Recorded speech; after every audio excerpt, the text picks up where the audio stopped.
Ова е тука настава, не е лудница. Дали ме питал мене, тие 8 деца, јас цела година, секој ден по 100 динара најмалку да им дадам и секој ден сокол да ги донесам лето зиму тука. Имаше, тие беа 30 ученици, слаби, шо многу слаби, по 10 кеца, по 8, по 5, по 6. Тие поминаа сите, само овие останаа. На крајо ни излажаа и ништо не поправија.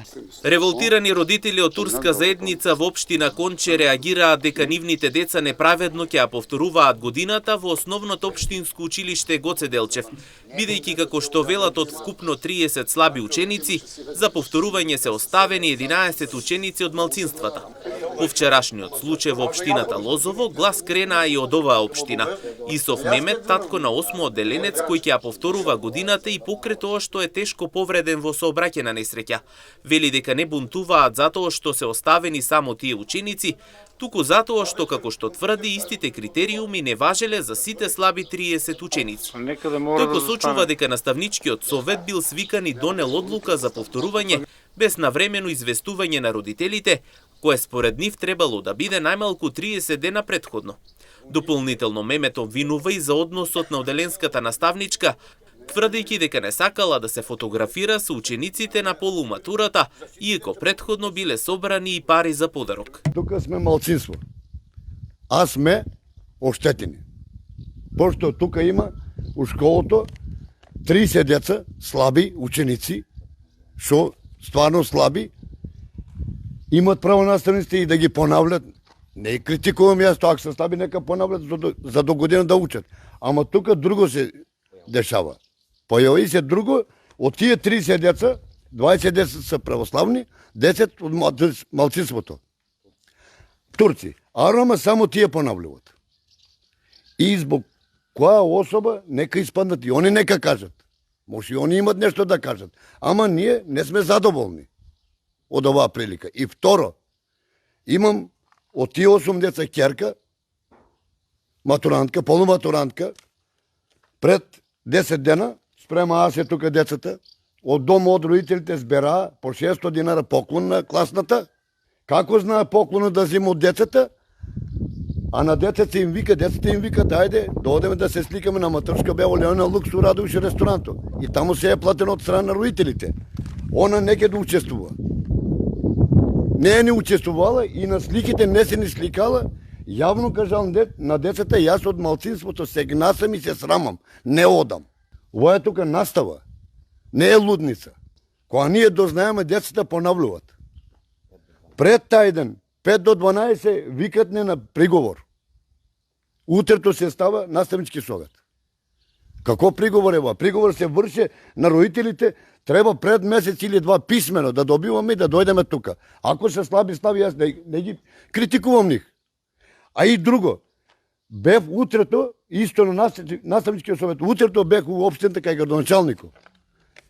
Тоа јавно кажа градоначалникот и директор на општината вика, тај совет е направен без наше присуство. Кеве го синот тука, 8 летка е, 2,5 месеци од собраќајката не е бил на настава. Домашна нега. И плюс беше месец ден во болница. И исто така и него го понавljат. На која особа? Нека ми каже. Тоа дете не е било. А има се десено пред една година, две, исто како него случај имаше тука. Исто дете беше на иста таква, а он зашо не го понављава таа година? Тука можело, значи. 11 деца се. Од тие 11, 9 се од малцинството. Од турците. Бекир Јунузов, родител на ученичка која исто така ќе ја повторува годината, тврди дека во последните 25 години во училиштето немало ваков случај и дека ова е прво масовно повторување на ученици. Тој дополнително обвинува дека дел од наставата се изведува од наставници кои не се соодветно стручни за предметите. До сега последни 25 години немало понавljување. Врз таа основа има очигледна дискриминација спрема турската националност.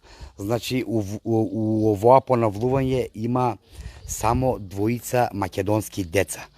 А 9 турски деца се понавljани, А требаше, законски што треба да се понавле, тие се 30 деца. Може слободно дневникот да се проверува од надлежните институции. Како може мојта момичка да понавлува со 3 кеца, со 5 кеца на брат ми, сино со 3 кеца да понавлува, а да помине од македонска националност со 12 кеца. Значи, тука е апсолутна неправда. И ние оваа неправда, значи, ќе го бараме до крај. Има наставници што не се по ако е за историја продава ото, ако е ото продава физика. Значи, тука воа треба да се разгледа од надлежните институции. Тоа ќе се жалеме до министерот за тоа, значи да се преземе мерки за општина Конче, школото и учениците да учат, ако е завршил математика, кој завршил математика нека продава, да не продава хемија, не знам што други предмети. Во врска со ситуацијата Емнет телевизија најпрво се обрати до директорот на училиштето, кој одби да даде одговор, спречувајќи било каков пристап на телевизијата до неговата канцеларија. Но првиот човек на општината, градоначалникот Златко Ристов, пред нашите камери кажа дека остварил контакт со Министерството за образование и наука и дека добил информација од сите постапки се спроведени согласно законот. Од текот на вчерашниот ден остварив контакт и со Министерството за образование и наука, се со цел да добиеме информации дали се сите законски норми испочитувани. Добив повратен одговор дека се е во ред. За жал констатирано дека станува збор за ученици со исклучително слаб успех, што е до нас како општина, пак повторам, значи ние даваме максимална подршка на сите семејства, на сите ученици, меѓутоа станува збор за една фактичка состојба која што лично јас како градоначалник не би можел да ја изменам. Станува збор за образовен процес кој што си има своји критериуми и Родителите најавуваат дека доколку не се најде решение за ситуацијата, ќе се преземат порадикални чекори, меѓу кои блокада на општина Конче, а вела дека од септември можеби нема да ги пуштаат своите деца на настава. Последно чаре, како што додаваат, ќе бараат и од турската амбасада. Од надлежните бараат итна реакција и разрешување на случајот.